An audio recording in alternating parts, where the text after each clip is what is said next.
Hello and welcome back once again to Viper Bites with another primetime preview. This time we're taking you to Monday Night Football where we've got the Rams taking on the San Francisco 49ers. Now, a lot has changed in a week. We've seen the Rams let go of Deshaun Jackson. They have brought in another wide receiver to replace him. More on that a little bit later as we get into the tail of the tape. But before we do, you know what we do. Make sure to hit that like and subscribe button on the Vipers Network on YouTube. And if you listen to us on Apple or Spotify or any of our other podcasting platforms, make sure to take a second and rate and review. And as always, you got questions, I got answers. Make sure to hit me up on Twitter at MattDonnellyFF or drop that comment below in the YouTube, or even if you're on the podcast in the rate and review section, put the question in there. We'll get back to you as soon as we can. Now, without further ado, let's get into this matchup because there's a lot to talk about in a very short time to get it done. And we're going to start with the Los Angeles Rams, and we're going to start with Matthew Stafford. Stafford is looking to rebound from his first sub-17-point performance last week against the 30th ranked defense when it comes to preventing quarterbacks from fantasy glory. Yes, I'm talking about the San Francisco 49ers' inability to stop quarterbacks from producing. The 49ers are allowing 21.01 fantasy points per game, but that is largely in part due to the fact they haven't been able to force any turnovers. Now, Stafford enters this primetime matchup as the QB4 in them fantasy circles right now and has been averaging 22.5 fantasy points per game. He also leads the entire league in passing yards with 2,771 and is in second in touchdown passes, only behind Tom Brady. Now, he's also averaging 8.6 yards per attempt, which is really good. You know, he's pushing that ball a little bit down the field. And you know what? It doesn't hurt to have guys like Cooper Kupp and Robert Woods. And if that isn't already enough, the Rams, they did add another weapon. More on that shortly. Now, we talk about Matthew Stafford. We talk about Cooper Kupp. We talk about Robert Woods. But the one guy who continues to get kind of ignored in this Rams offense, who's been producing as well as anybody, is Darrell Henderson. He has been the RB7 since back in week 5. So if you're counting from week 5 on, that is your RB7. He's averaged 16.4 fantasy points over that span, despite missing one game earlier on the season and playing a little nicked up on several occasions. Henderson is 7th in the league in rushing yards with 562 yards on the ground, while adding another 144 in the passing game. And in 8 games, he has 7 total touchdowns. In 6 of those 8 games, Henderson has produced double-digit fantasy points, with his lowest outing coming last week against Tennessee, in which he only recorded 8.8 fantasy points. San Francisco is the 10th most generous defense towards running backs, allowing 25.58 fantasy points per game, and have surrendered just over 1,000 yards to the position, as well as 10 scores in 9 weeks. Now, we know where the Rams make their money, where their bread is buttered. No one has had an answer for Cooper Kupper this year. He leads all wide receivers in fantasy scoring and sits more than 50 points ahead of Tyreek Hill. His worst performance to date was a 5-catch, 64-yard contest against the Cardinals back in week 4, in which he recorded a measly 11.4 fantasy points.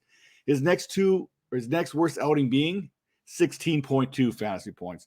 And of his 9 games, he has produced more than 20 fantasy points in all those games, and 4 of them he's had 30 or more fantasy points. Are you kidding me right now? San Francisco is the 11th stingiest defense towards wide receivers, but I don't see how you can stop Cooper Kupper. I don't even know how you can contain Cooper Kupper. Look, in 9 games, he has 74 receptions, 103 targets, 1,019 yards. The next closest, 882, and 10 touchdowns, which all lead the league. Now, Robert Woods has been a fascinating asset, I guess the best way to put it, this year. He's basically 2021's version of Tyler Lockett. In 9 games, Woods sees himself sitting as the wide receiver 12 in fantasy with 137.2 fantasy points. His 45 receptions had led to 556 yards, which is 22nd, and 4 touchdowns. On paper, it looks like he's averaging 61.8 yards per game, but a closer look at those numbers shows that he's only topped 50 yards in a game 4 times, and he's only surpassed 100 yards once. That all being said, he has been consistent as far as fantasy production is concerned, registering double-digit points in all but 1 contest this year. Van Jefferson, I'm sorry, man. Looks like the Rams chose Odell Beckham Jr. over you. You thought you got away with Deshaun Jackson being released, but no, the Rams have officially signed Odell Beckham Jr., and it looks like he's going to be suiting up Monday night, making his Rams debut. I'd be lying if I wasn't concerned about the new dynamic OBJ brings to this Rams offense, and I am a little concerned it could have a negative influence on the fantasy production up and down this lineup. Kupp, Woods, Jefferson, they have their roles. Jefferson is that field stretching wide receiver. He's got that wide receiver 42 on lockdown based on his big playability. Beckham is somewhere around wide receiver 85 right now, averaging 6.9 fantasy points per game. Look, the Browns look like a much better offense with DPJ instead of OBJ. So, yeah, I am concerned. Mayfield only targeted OBJ 34 times, but according to Papa Beckham, that number should have been more like 94 times. And he has the video proof. Check it out. It's there somewhere. Now, Tyler Higbee is what we thought he was. Not what we wanted him to be, but what he is. He is what he is. He's a borderline tight end one that you can't trust from week to week. He is tight end 3 this year, and even now has more competition for targets with the addition of Odell Beckham Jr., and I would expect him to see less opportunities going forward. His 8.8 fantasy points per game average has him all the way down, get this, at tight end 19 on the season. And the 49ers have allowed the 9th fewest fantasy points to tight ends, allowing on average 9.65. The 272 yards the Niners have yielded to the position are the 4th fewest in the league. I wasn't a fan of Higbee before, and I'm certainly not a fan of his this week either. There's better options out there. Go find one. Ty Conklin's a guy I would be looking at over him. There's about 18 others that I would definitely consider before him. Now, for the 49ers, Jimmy Garoppolo, face it, fantasy enthusiast. Kyle Shanahan, he doesn't care about us. I'm not even sure he cares about Trey Lance. He's all in on Jimmy G. It's not that Garoppolo has been bad. Yeah, basic, Garoppolo. You are basic. Now, look, 250 yards per game is nice and all, but we want fantasy points, not them GQ smiles. Well, Jimmy may not be smiling this week because not only is Odell Beckham Jr. making his debut, Von Miller looks to be making his debut alongside Leonard Floyd, Aaron Donald, Ramsey. You know what? The list goes on and on. The Rams are allowing the 7th fewest fantasy points to quarterbacks this season, allowing only 16.44 per game, where Garoppolo only averages 16.3. Doing that quick math together does not add up to success for Jimmy Garoppolo in this matchup. But 3 of his 7 starts this year have been viable and saw him produce 19 or more fantasy points, including the last 2 contests. Elijah Mitchell has been the RB8 in PPR scoring over the last three weeks, thanks to his 16.4 fantasy points average and posting 3 straight games with more than 12. Last week was a down week compared to the previous 2 on the ground, as Mitchell managed only 26 yards on the ground, but did add 43 in the passing game on 5 receptions for a respectable 79 scrimmage yards. Now, the previous 2 weeks, he ran for 107 against the Colts, 137 against the Bears, and scoring in both those contests. This week's matchup against the Rams will be interesting as the Rams averaged 23.82 fantasy points against the running back position while conceding 719 yards on the ground and 6 touchdowns. And the 9th most yards to backs in the passing game, 415, and another 2 touchdowns there as well. So for me, Mitchell has some very sneaky play going on this one. I like him for some reason. Now, Deebo Samuel will look to continue his dominance this season. Through 8 games this year, Samuel has recorded 10 or more fantasy points in each contest while seeing at least 8 targets in every game and recording fewer than 5 receptions only 1 time. His 882 receiving yards trails only Cooper Kupper, who is having an all-pro season himself, and the 49ers offense is starting to click with Kittle back and Brandon Aiyuk contributing once again. Despite the Rams ranking 14th in fantasy points per game allowed to the wide receiver position, they're also allowing the 13th most receiving yards.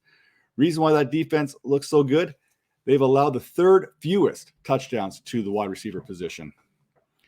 Brandon Aiyuk, yeah, you know what? I'm still not feeling Aiyuk yet. I get it. He's hit double-digit fantasy production back-to-back weeks. He's recorded 4 more receptions and 6 or more targets in both those contests.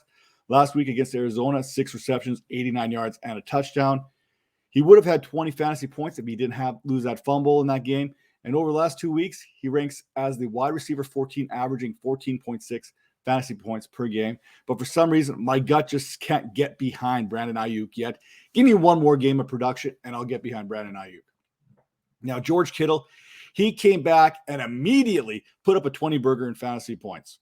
Look, 6 catches, 8 targets, 101 yards, and a touchdown after missing 3 weeks. Now, that's impressive, especially in this tight end wasteland that we've been seeing. If it wasn't for Pat Freiermuth there, Kittle would have been the tight end 1 in Week 9 in his return. Now, Los Angeles ranks 23rd in fantasy points allowed to tight ends this year, allowing on average the 10th most points at 4.42 and allowing the 7th most receiving yards at 548, as well as 3 touchdowns. I like Kittle to build on last week's performance with another good one this week on Monday Night Football. Man, there's a lot of moving parts going into this contest this week.